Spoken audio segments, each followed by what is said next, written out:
আসসালামু আলাইকুম। এই পর্বে আমরা আলোচনা করব অধ্যায় আটের ৩ নাম্বার অর্থাৎ টাইপ 3 এর যতগুলো এমসিকিউ আছে সেগুলো নিয়ে আলোচনা করব।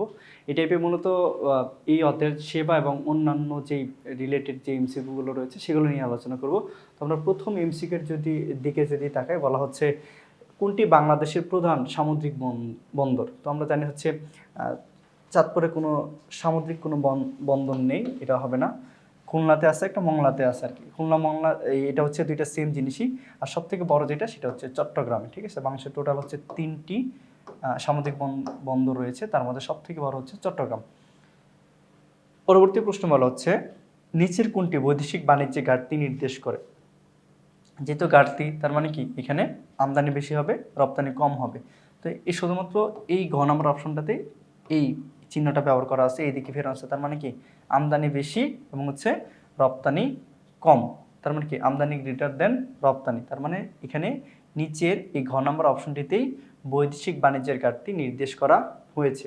বলা হচ্ছে বিটিসিএল এর পুনরূপ কি। এটা আমরা সবাই জানি বাংলাদেশ টেলিকমিউনিকেশন কোম্পানি লিমিটেড। এটার পুনরূপ হচ্ছে এটা, অর্থাৎ গ নাম্বারটি হচ্ছে সঠিক উত্তর, বাংলাদেশ টেলিকমিউনিকেশন কোম্পানি লিমিটেড। অন্যগুলোতে কী দেওয়া আছে যদি একটু তাকাই, বাংলাদেশ টেলিফোন কোম্পানি লিমিটেড, আমরা জানি টেলিফোনটা ভুল এখানে, বাংলাদেশ টেলিফোন এখানে আবার দেওয়া আছে এটা, বাংলাদেশ কমিউনিকেশন আমরা জানি এটা আগে কি করতে হবে টেলি, এইটা যুক্ত করতে হবে, যেহেতু নয় তার মানে এটা ভুল উত্তর। পরবর্তী এমসিকিউতে যদি আমরা যাই তাহলে দেখতে পারি, বলা হচ্ছে বাংলাদেশের অর্থনীতির প্রধান খাত কয়টি। বাংলাদেশের প্রধান অর্থনৈতিক খাত হচ্ছে 3টি, সেটা হচ্ছে কৃষি, শিল্প এবং সেবা। তারপর হচ্ছে যদি এর বাইরে বলে যে এই 3টি খাতকে কয়টি খাতে হচ্ছে বিভক্ত করছে, তখন সেটা হবে 15টি হবে। কিন্তু এর আগে মূলত হচ্ছে 3টি। বাংলাদেশে বেসরকারীকরণ বোর্ড কবে গঠন করা হয়, এটা হচ্ছে 1993 খ্রিস্টাব্দে কি করা হয়, এটা গঠন করা হয়। তারপর হচ্ছে রূপকল্প 2021 এর উদ্দেশ্য কি। দারিদ্র্য বিমোচন, উচ্চতর প্রবৃদ্ধি অর্জন, আঞ্চলিক বৈষম্য দূরীকরণ। তো আমরা জানি কি অবশ্যই এখানে দারিদ্র্য বিমোচন অর্থাৎ দারিদ্র্যকে মোচন করে দেওয়ার একটা ইচ্ছা আছে আমাদের। উচ্চতর প্রবৃদ্ধি অর্জন করারও একটা ইচ্ছা আছে। প্রবৃদ্ধি মানে কি জিডিপির যে শতাংশ ভিত্তিক যে বৃদ্ধির হার সেটাকে আমরা প্রবৃদ্ধি বলি। আঞ্চলিক বৈষম্য দূরীকরণ এটা হচ্ছে সঠিক। তার মানে সঠিক উত্তর হচ্ছে 1, 2 ও 3, অর্থাৎ গ নাম্বারটি হচ্ছে সঠিক উত্তর। পরবর্তী প্রশ্নে বলা হচ্ছে বাংলাদেশের অর্থনীতির বৈশিষ্ট্য কি। কৃষিখাতের প্রাধান্য, হ্যাঁ আমরা জানি বাংলাদেশ হচ্ছে কৃষিভিত্তিক বা কৃষি নির্ভর একটি দেশ, যার কারণে এখানে কৃষি খাতের প্রাধান্য রয়েছে। এখানে ব্যাপক বেকারত্ব আমরা লক্ষণীয়। তারপর হচ্ছে বৈদেশিক বাণিজ্যের ঘাটতি, এখানে আমরা জানি আমদানি বেশি হয়, রপ্তানি কম হয়, অর্থাৎ সঠিক উত্তর হবে 1, 2 ও 3। পরবর্তী প্রশ্নে বলা হচ্ছে বাংলাদেশে কয়টি কয়লা ক্ষেত্র আবিষ্কৃত হয়েছে। আমরা সবাই জানি 5টি, এবং এই 5টি কয়টি জেলায় আছে, 3টি জেলায় আছে, এটা মনে রাখবেন, ঠিক আছে। 3টি জেলায় আছে, রংপুর, দিনাজপুর এবং হচ্ছে বগুড়া। রংপুরে 1টি, দিনাজপুরে 3টি এবং বগুড়ায় হচ্ছে 1টি। এই টোটাল হচ্ছে 5টি কয়লা ক্ষেত্র আবিষ্কৃত হয়েছে। কোনটি বাংলাদেশের বাংলাদেশের বাণিজ্যিক জ্বালানির, আবারও বলতেছি, কোনটি বাংলাদেশের বাণিজ্যিক জ্বালানির শতকরা 71 ভাগ পূরণ করে। এটা হচ্ছে আমরা জানি বাংলাদেশে যেটা এখানে সব থেকে বড় একটা অংশের কথা বলা হয়েছে। আর আমরা জানি আমাদের দেশে সব থেকে বেশি যে খনিজ সম্পদটা পাওয়া যায় সেটির নাম হচ্ছে প্রাকৃতিক গ্যাস, অর্থাৎ প্রাকৃতিক গ্যাস বাংলাদেশের বাণিজ্যিক জ্বালানির 71% পূরণ করে। অর্থনীতির প্রধান খাতগুলো কি কি। কৃষি, শিল্প, সেবা, এটা হচ্ছে প্রধান খাত। বা এখানে মৎস্য দেওয়া আছে, এটা কৃষির অন্তর্ভুক্ত, এটা হবে না, এটা ভুল। তারপর হচ্ছে কৃষি, শিক্ষা, বনজ, এটা কোনো খাত না। তারপর হচ্ছে এখানে শিক্ষা দেওয়া আছে, তার মানে কি এটাও হবে না, অর্থাৎ সঠিক উত্তর হবে ক নাম্বার, কৃষি, শিল্প এবং হচ্ছে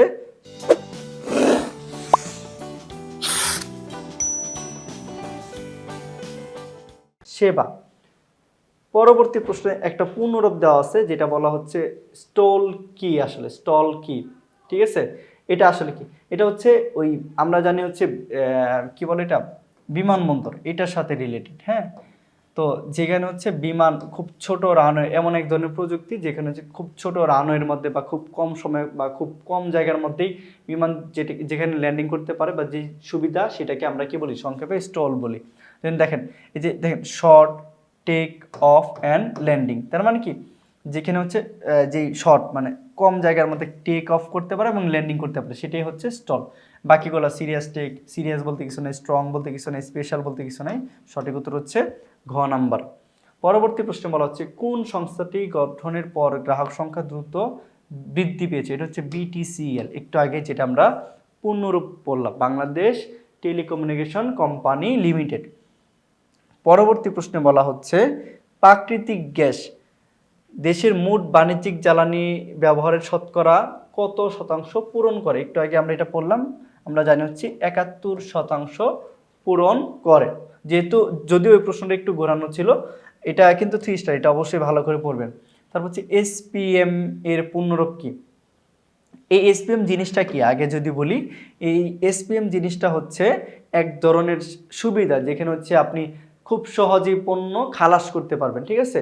তো এটার সঠিক উত্তরটা হচ্ছে সিঙ্গেল পয়েন্ট মোরিং। তো এখানে দেখেন এইটাও সিঙ্গেল পয়েন্ট মোরিং দেওয়া আছে বা মোরিং দেওয়া আছে, কিন্তু সঠিক উত্তরটা হচ্ছে এখানে ডাবল ও হবে, কিন্তু এখানে ডাবল ও দেওয়া নাই। তো আপনার প্রথমেই হচ্ছে এই যদি যখনই পূর্ণরূপ আসবে মানে প্রথমে দেখিয়ে হচ্ছে টিক চিহ্ন দিয়ে দিয়েন না বা গোল বৃত্ত হচ্ছে ভরাট করে দিয়েন না, আগে সম্পূর্ণ বা 4টা অপশনই খুব সুন্দর করে মনোযোগ দিয়ে পড়ার চেষ্টা করবেন।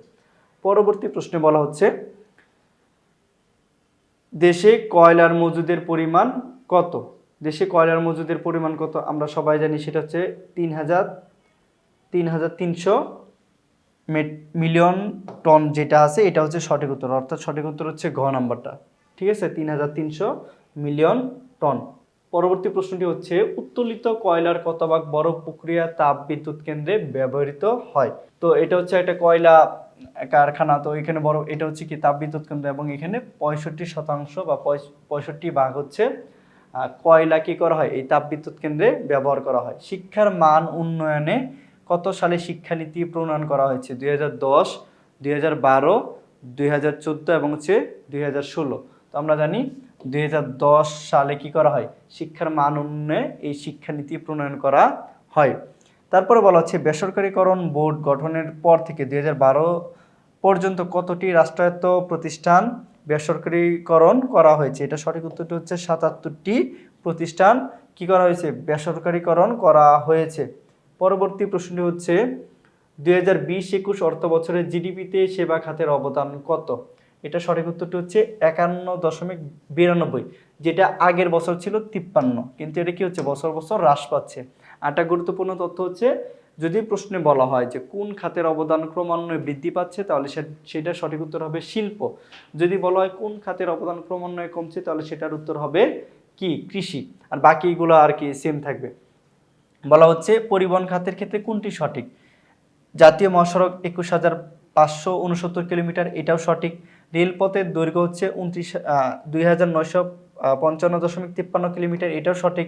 মোট আয়তন চট্টগ্রাম বন্দরের মাধ্যমে 97 ভাগ কি করা হয় আমদানি রপ্তানি করা হয়, এইটাও সঠিক। অর্থাৎ পরিবহন খাতের জন্য এই 3টি প্রশ্নের উত্তরই বা 3টি অপশনই সঠিক। পরবর্তী প্রশ্নে বলা হচ্ছে আকাশপথ পরিবহনের ক্ষেত্রে কোনটি সঠিক? বলা হচ্ছে বা দেশে আন্তর্জাতিক বিমানবন্দর সংখ্যা হচ্ছে 3টি, যেটা আমরা সবাই জানি 3টি, যদিও 4 নম্বরের নাম কক্সবাজার। এখন আপনাদের যেহেতু বইয়ে দেওয়া নাই, দেওয়ার দরকার নেই, বর্তমানে 4টি ছিল কিন্তু আপনাদের বইয়ের আপডেট অনুযায়ী সেটা হবে 3টি। দেশে অভ্যন্তরীণ বিমানবন্দর 10টি, দেশে অভ্যন্তরীণ বিমানবন্দর হচ্ছে 7টি, তার মানে 1 নাম্বারটা তো সঠিক। বাকি হচ্ছে 2-3 থেকে কোনটি সঠিক? আমরা জানি দেশে অভ্যন্তরীণ বিমানবন্দর সংখ্যা হচ্ছে 10টি, অর্থাৎ ক নাম্বারটি হচ্ছে সঠিক। পরবর্তী প্রশ্নে বলা হচ্ছে দেশে বর্তমানে ডাকঘরের সংখ্যা কয়টি? এটা হচ্ছে 9,886টি। এটা হচ্ছে মুখস্থ করবেন, এটা অন্য কোনো রকম কোনো টেকনিক নাই।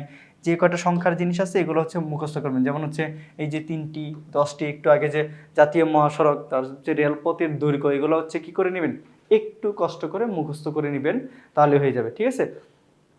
তো এই ছিল আপনাদের অষ্টম অধ্যায়ের টাইপ 3 এর সেবা এবং অন্যান্য থেকে যত ধরনের হচ্ছে এমসিকিউ ছিল গুরুত্বপূর্ণ সেগুলো সমাধান এবং হচ্ছে ব্যাখ্যা। দেখা হচ্ছে পরবর্তীতে নতুন কোনো টাইপের এমসিকিউ নিয়ে। আল্লাহ হাফেজ, আসসালামু আলাইকুম।